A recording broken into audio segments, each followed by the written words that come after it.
स्वातंत्र्यवीर सावरकर यांना भारतरत्न देण्याच्या प्रस्तावाला विलंब का? विधानसभेत आमदार सुधीर मुनगंटीवार यांचा यल्गार.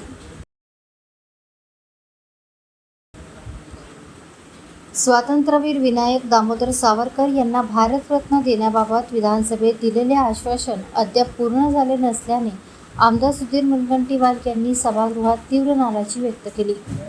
महाराष्ट्र विधानसभेने मंजूर केलेला ठराव केंद्र सरकारकडे पाठवण्यात झालेल्या विलंबाबाबत त्यांनी प्रश्न उपस्थित करत या प्रकरणात संबंधित प्रशासकीय अधिकाऱ्यांची जबाबदारी निश्चित करण्याची मागणी केली.